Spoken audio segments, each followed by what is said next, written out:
की मी आता योग्य व्यक्तीकडे माझा मुलगा दिलेला आहे आणि त्याचं भविष्य खरोखरच चांगलं होणार आहे, हे मी स्वतः कॉन्फिडन्सली सांगू शकतो.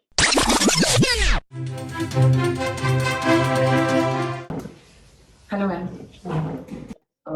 श्रेयस आपल्याकडे आता आय थिंक 8 मंथ्स झाले त्याला. त्याच्यामध्ये आपली जी परीक्षा असते, फर्स्ट युनिट टेस्ट तर क्लास टेस्ट असते ती आपण लिहितो ते, आणि त्याची टर्मिनल एक्झाम झाली. तर ते पेपर्स जे तुम्हाला जे मिळाले, तर तुम्हाला काय वाटतं त्याच्यामध्ये, कसा प्रोग्रेस वाटतो तुम्हाला? 8 मंथ्स काय झालं मॅडम, आधी तर मी पेपर पाहून मला म्हणजे प्रश्नचिन्ह होतं, तर हा पेपर त्यांनीच सोडवलाय का त्यांनीच लिहिला आहे का? ज्यावेळेला तुमच्याशी बोलून मला कळलं की हे पेपर त्यांनी स्वतः सोडवले, म्हणजे मी तुम्हाला माझा आनंद व्यक्त नाही करू शकत, एवढा आनंद मला झाला. कारण याआधी मी कधीच असे बघितलेले नव्हते, सांगू शकतो. त्याच्यामध्ये फक्त पेपर बद्दलच नाही तर इतर गोष्टींमध्ये पण तो खूप डेव्हलप झाला आहे. म्हणजे त्याचं वागणं असेल किंवा जो खूप हायपर व्हायचा आधी, तर त्याचे पण आता ते हायपर होणं जे आहे ना, ते म्हणजे बऱ्यापैकी कमी झालेलं आहे.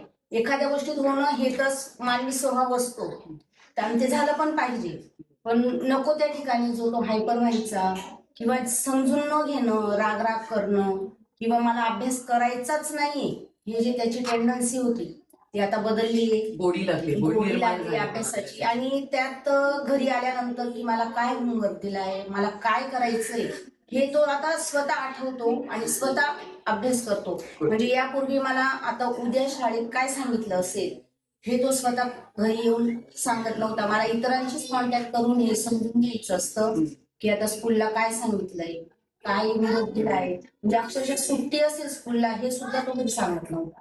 म्हणजे आता सगळे निरोप व्यवस्थित पोहोचवले.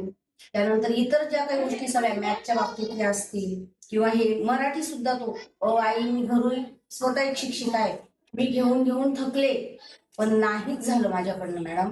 त्याने ते तेवढं कॉन्फिडन्सली कॉन्सन्ट्रेशनने केलंच नाही. पण इथं तुम्ही कोणत्या काय म्हणता येईल ना, मॅजिकने घेतलं त्याचं मला माहित नाही, पण तो आता छानपैकी मराठी सुद्धा वाचू शकतोय.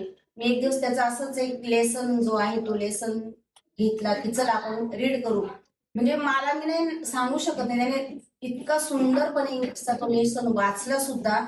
आणि जसं आपण समजून देतो विद्यार्थ्यांना त्या पद्धतीने त्याने मला समजून सांगितलं की मम्मा हे असं आहे.